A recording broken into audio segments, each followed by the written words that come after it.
Hey, buddy. How's it going? So you decided to give up the whole app thing. What's up, Chris? My name's Brian, not Chris, but I knew I'd find you here. Really? How?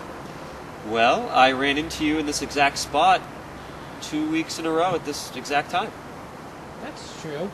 But why did you decide to meet up with me? Well, remember those life group things I was telling you about last week? Yeah? Well, we're having a game night tonight at ours, and I wanted to know if you'd come with me. Seriously? Yeah, man, there's gonna be food there.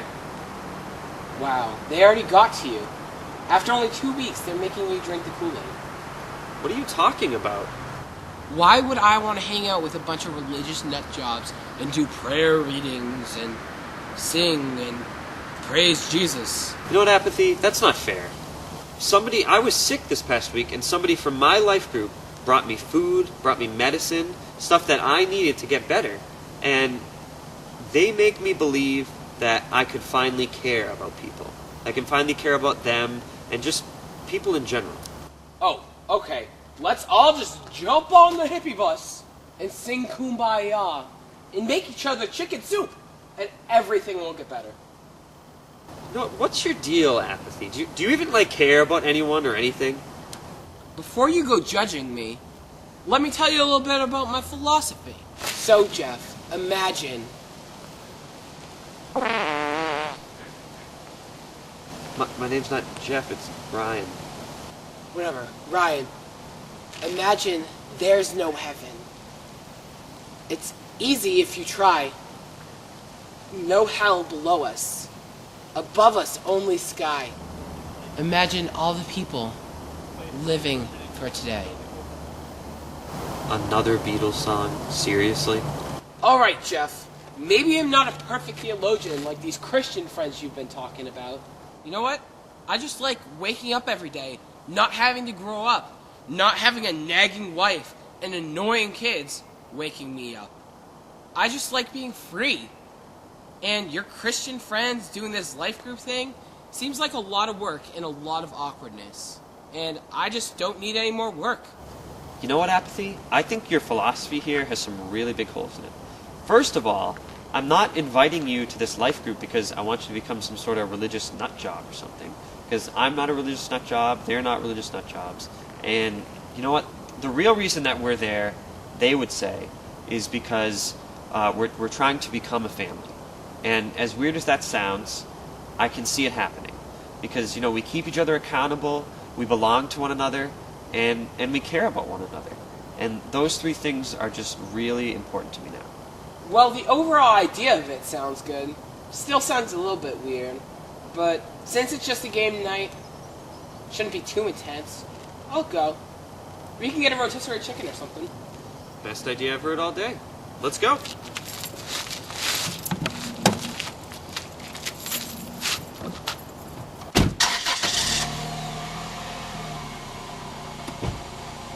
Want to hear the new Beatles song? Dude, I hate to break it to you, but the Beatles broke up a long time ago. Well, it's a remix.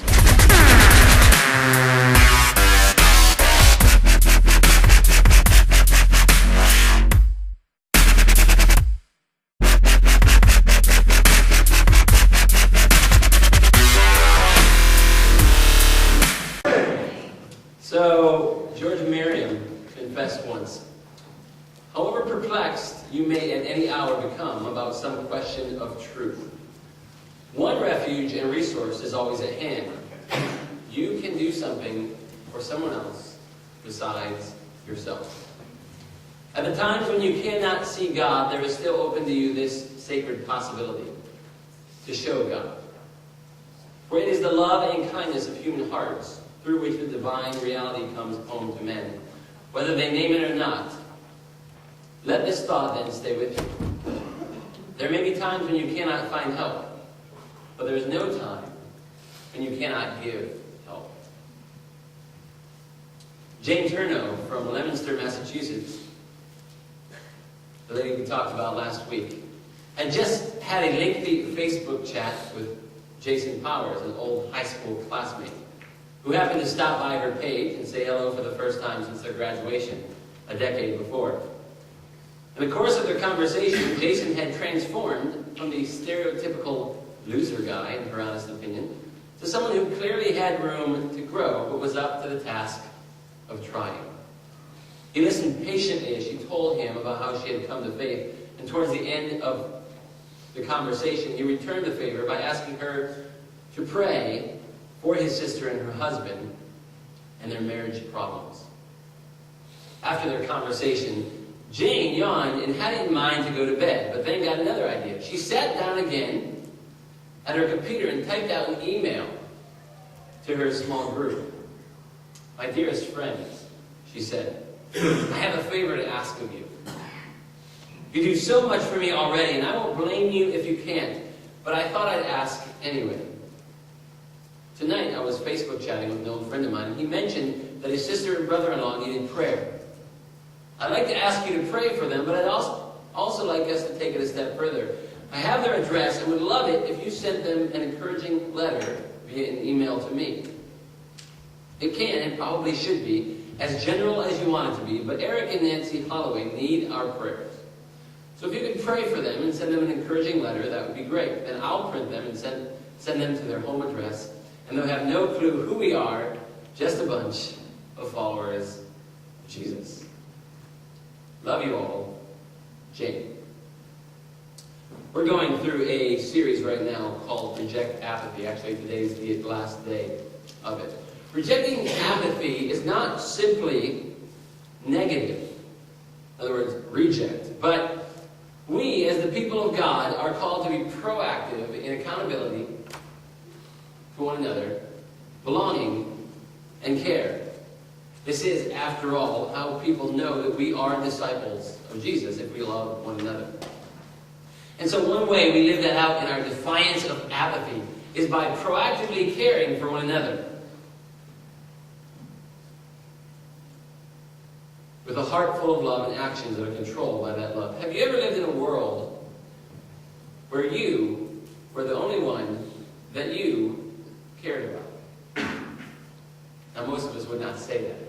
Most of us would say, "No, I don't know what that means." But all of us, one time or another, have indeed lived in that world. A thick fog settled across most of Burlington, Vermont that morning as 3 of the residents of 44 Bradley Street and one of its most prized guests began to stir from their 8-hour-long slumber. The coffee smelled too amazing to resist anymore, so Jason Powers climbed out of bed, feeling pretty refreshed. After chatting with Jane from his apartment in Fitchburg, Jason had driven overnight to his sister Nancy's house. She had called him the night before in a panic about some things that were happening behind the scenes in her marriage, and she hadn't gone before into detail, but he felt he needed to be there for her. In the morning, Nancy was making breakfast, bacon and blueberry pancakes for him and the Holloway's 2 kids, 9-year-old Kevin and 6-year-old Christina. After their big argument the night before, Eric Holloway, Nancy's husband, enjoyed a nice stay at the Hilton in Burlington and would decide to head home around the time that Nancy and her brother would finally sit on the couch after cleaning up from breakfast and start to chat about life in Vermont. Now they were doing dishes and listening to VH1's Jumpstart when Switchfoot came up. Nancy looked at her brother Jason and said, "Switchfoot sounds like another Jesus-type band." Jason looked up fast. "What?" Nancy asked. Jason asked. "It's funny you should bring that up," Jason retorted. "What, Switchfoot?" "No, silly, Jesus." I had a long Facebook conversation with an old high school friend of mine who's a Christian. "Oh yeah, who was it?" "Jane Turno," he said with a smile, gazing out of the kitchen window onto the huge backyard filled with fog. Nancy couldn't help but smile at her brother's obvious thoughts. "Oh, Jane Turno, huh? I remember her." "You do?" "Oh yeah, Little Miss Popular, right? Even though I was in school, let's see, she must have been a sophomore, same as you." "Yeah, that's her." "I bet she's a great shopper," Nancy said. "Nancy, based on what you've told me so far, what's going on with Eric and you, shopping should be the least of your concerns."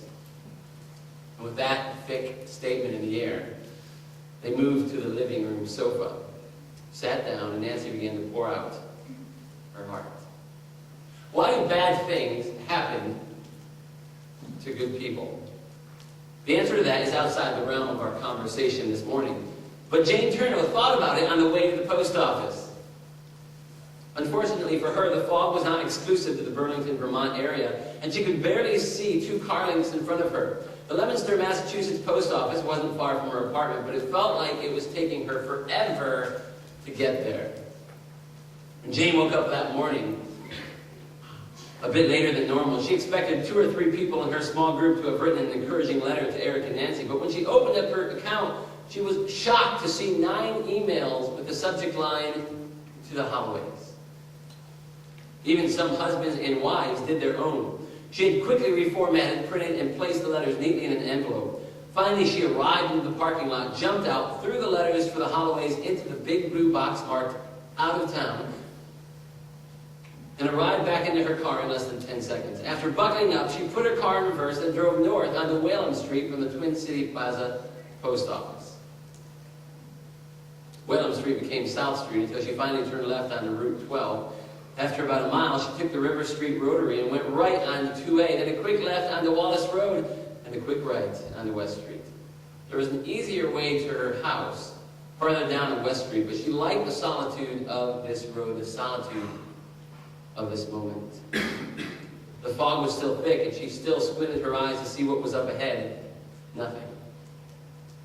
And then she saw it. Only a 1/10 of a mile down West Street on the right side was a large house with a large driveway and a couple that decided to take a drive into town to run some errands. The couple took a right out of the driveway, for some reason very fast. Because of the fog, the driver didn't see Jane driving or didn't even look to that side and just came out into the road, leaving Jane with 2 choices.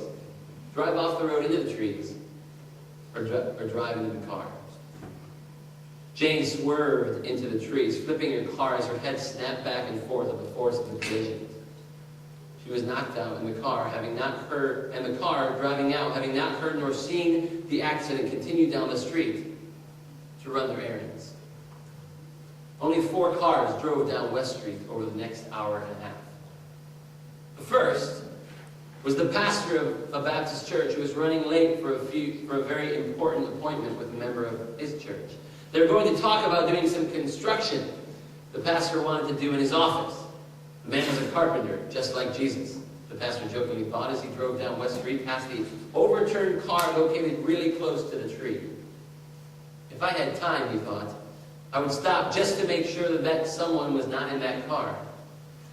He kept driving, sure that he'd be late if he stopped, and sure that there was probably, quote, no one in there in the first place. The next car was driven by a young woman who lived in the apartment right next door to Jane. The young woman never really cared for Jane and her church friends, as she called it. And when she saw the car, she was sure it was indeed Jane's. The young lady did go to church, but a different kind of church at that, and never understood why Jane always had people over to her house. Little Miss Popular, I guess, she would scoffingly say to her roommate. After driving by the car, she figured that one of Jane's many friends could come back and pick up her car for her, for surely there was no one in the car. The third car was driven by 2 teenage boys rocking out to a playlist mixed with Led Zeppelin and Switchfoot. They went to the same church as Jane did and were on their way to help an elderly woman with some landscaping needs she had. The music was loud, the bass was thumping, and they totally missed the smoke seeping out of the upside-down car and planted in a tree. They just drove past. A friend of mine once said, there was nothing more tragic than a person who lifts a prayer when he could be lifting a hand. Ben Armin lived in Leominster all of his life. He liked it there. He liked the neighborhoods and the town people and almost everything. Maybe they had a few too many churches, but he could get past that as long as he didn't have to drive by them. In fact, Ben decided this morning he would drive on West Street just so he didn't have to drive past what he called Church Alley. A street that would be a much quicker route to get where he was going, but it had so many churches it made him physically ill. You see, Ben was an atheist. He hated religion. He hated churches. He hated the idea of God. But he loved nature. So even though the fog was thick and nasty on this Saturday morning, Ben still took the time to look around at the area in which he lived. And then he saw something funny. an upside-down car with smoke coming out of it. Immediately, he stopped, ran out of his car, and moved towards it. He heard moaning. Hours later, Eric, Nancy, and Jason had been sitting and talking in the Holloway's living room.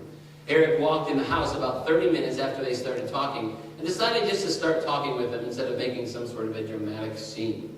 He had enough drama to last him a while. He had sufficiently calmed down after last night's fight with his wife. It appeared Nancy had too, so they just got immersed in conversation.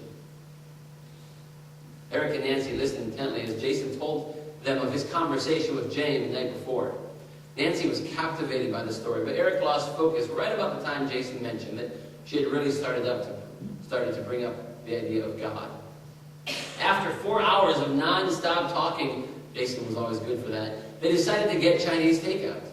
Eric quipped that he could go for some crab rangoon and was happy to go get it. While they were looking for the number, Jason asked if he could use their computer to check his Facebook. Hoping for a little Facebook chat again tonight, are we? Eric teased. Quickly and defensively, Jason responded, "No." And after a few seconds of silence and thought, "Well, maybe," he grinned. Jason jumped on Facebook and started scrolling the news feed. Nothing from Jane. There was something from her sister Jo there. Yes, that was Facebook stalking. "Please pray for my sister Jane. She was found in a car accident on West Street today around 11 a.m. at Health Alliance Hospital. Pray." 2 hours later, at the request of Jason and because of a babysitter who arrived quickly, the three of them were on their way to Leominster, Massachusetts in silence. In Paul's letter to the church in Philippi, he writes from prison, a place where he doesn't deserve to be and is chained with very little human contact. But as the book of Philippians begins and moves along, Paul is moving along nicely and reminding his Christian brothers and sisters that we have a different agenda than the rest of the world. He starts off the chapter by asking a bunch of related questions. Pretend this morning in Philippians chapter 2 that he's talking to you. Chapter 2 verse 1 says, "Is there any encouragement from belonging to Christ?" Now Paul here is talking about something bigger than just being nice to one another. He uses the word encouragement.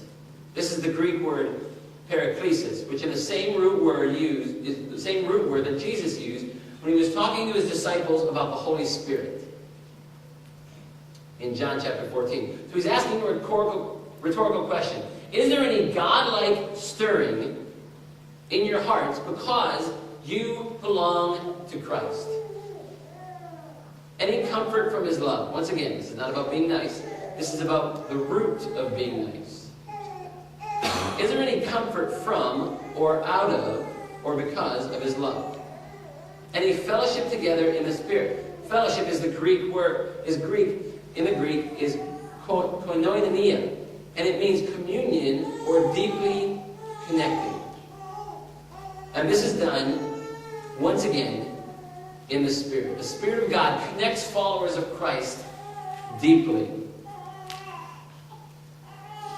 Now, here's one more question Paul asks, and I think it is important because it helps us to better answer the earlier questions, kind of like a litmus test for our spirituality. Are your hearts tender and compassionate? Verse 2, "Then make me truly happy by agreeing wholeheartedly with each other, loving one another, and working together with one mind and purpose." I love this because a good leader, a good earthly leader, would have said, "Make my heart truly happy by doing what I say." But Paul says, you already have the mind and purpose of Christ. Now fellowship with one another, with that root. Verse 3, "Don't be selfish, don't try to impress others, be humble, thinking of others as better than yourself. Don't look out for your own interests, but take an interest in others too." At the heart of this whole conversation is whether or not anyone can have this mentality, this God-like quality. Does anyone have to be in Christ to look after the interests of others? No. but to look after the interests of others who have no value to you personally? This is another question. This may have been in the minds of Eric and Nancy on the drive to Massachusetts. Why are we seeing someone in the hospital that none of us really know? He must think he has a chance with this girl or something. And this is the difference between being nice or true Christian care. Caring for those when it might not make any difference to you, ever. Years ago I heard a quote that said this: caring is sharing.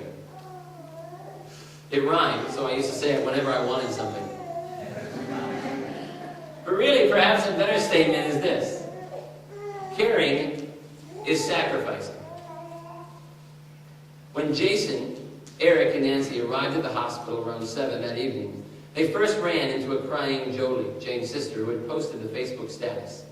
She looked like she was going through a tough time on what happened to her sister. She looked up with no emotion when she saw Jason, kind of realizing she might have known him a long time ago, but not being able to piece together who he was.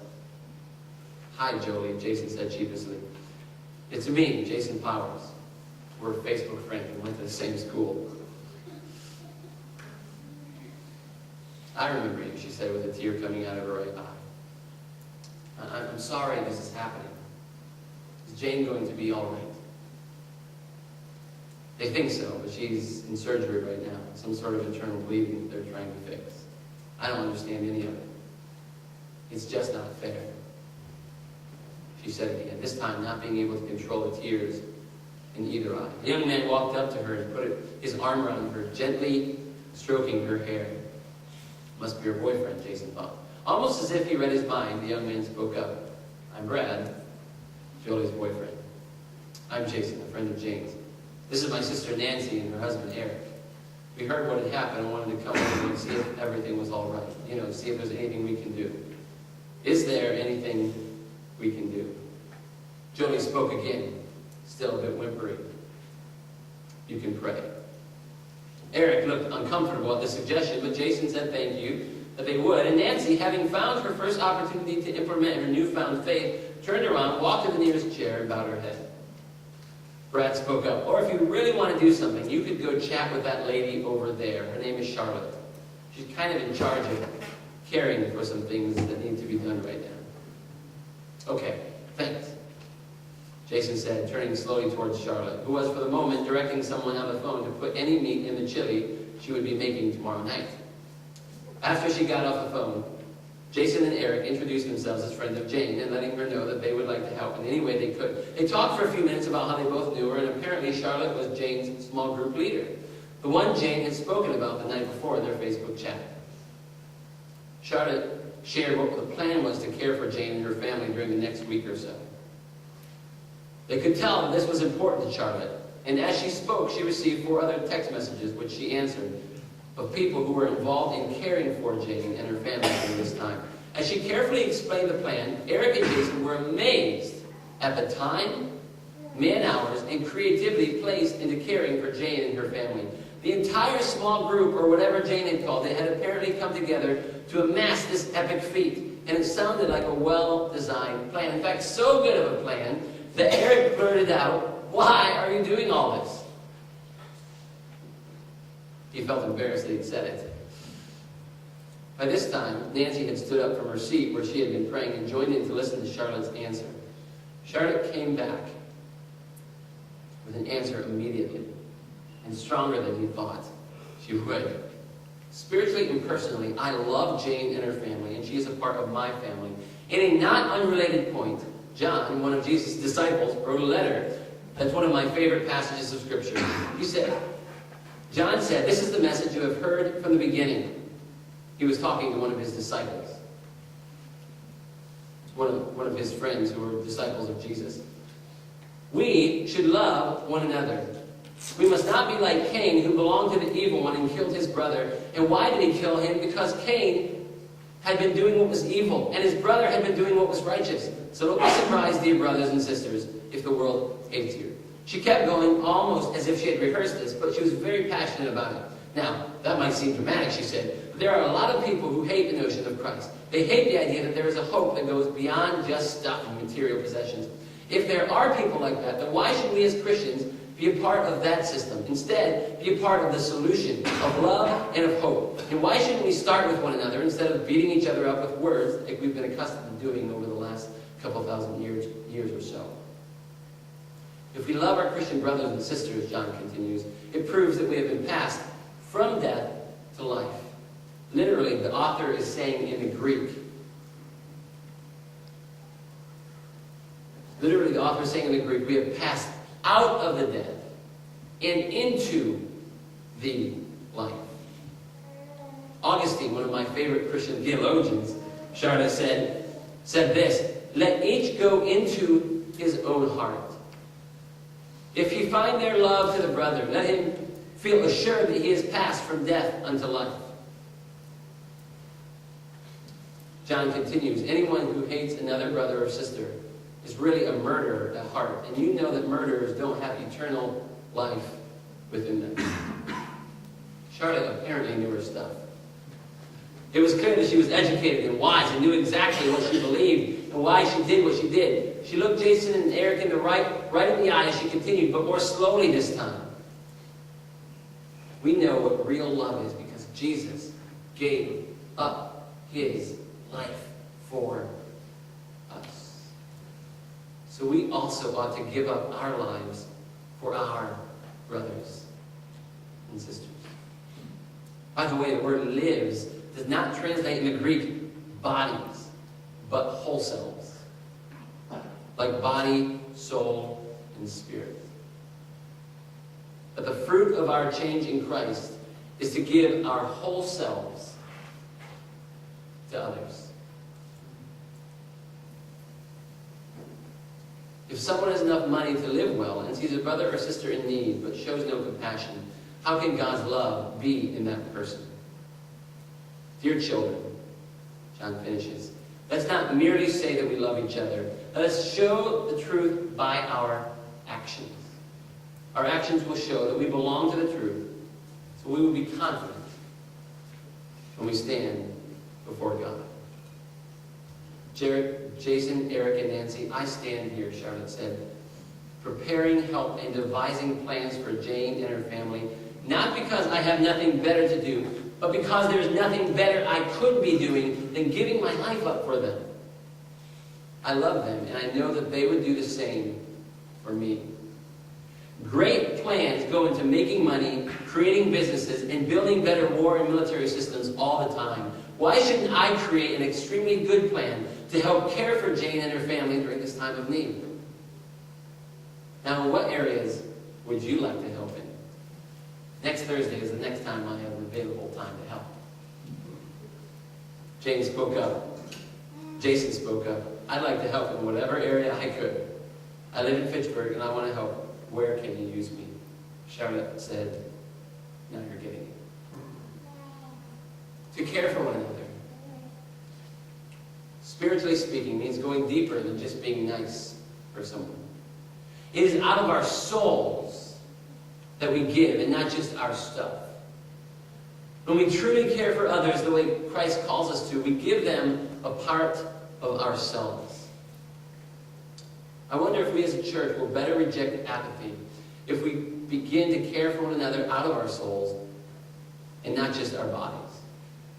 If we don't just share, but we sacrifice. Eric and Nancy drove home to Burlington, Vermont the next morning. After spending the night at Jason's, unsure of what to think. Their lives had been turned upside down over the last 72 hours. Nancy had been changed inwardly, surrendering her life up to Christ, and Eric, who previously had hated everything the church stood for in general because of his unresolved past, had seen with his own eyes a church that lived out what Jesus taught. He thought he would never see something like that firsthand. They were emotionally drained and had tons to do the afternoon they arrived home. They walked in the door and their kids grabbed them with huge hugs and laughter. Their babysitter politely excused herself, but not before handing Nancy a thick envelope full of letters from a Jane Turnow in Leominster, Massachusetts. Now, I've left some of this story unresolved, because I believe many stories go unresolved in real life. One thing I'm glad that is never unresolved is Jesus, who gave his life for you and I. He sacrificed his life for you and for me to pay for our sins. And it's to that end that I ask that our church in the future, now and in the future, would begin as a family to reject apathy. That we would be accountable to one another. That we would belong together to one another and to Jesus, more specifically. That we would care for one another unlike any group of people have ever cared for any group of people. And in that way, I believe we will revolutionize the world. I'd like to pray for us, if I could. That this would be our call. Father God, I thank you so much that you have brought us to this place. That you have given us new life through your Son, Jesus. That he is risen. We praise you for these things and so much more, for the lives that you give us, for the stuff that you give us, for the people that you put in our lives. And you put them in our lives for a purpose. May we look to care for one another. May we do it based on the gifts that you have given us. May we sacrifice the way your Son Jesus sacrificed. May we do it because your Holy Spirit calls us to. I'm so thankful for the church you've given us, for the body, for the people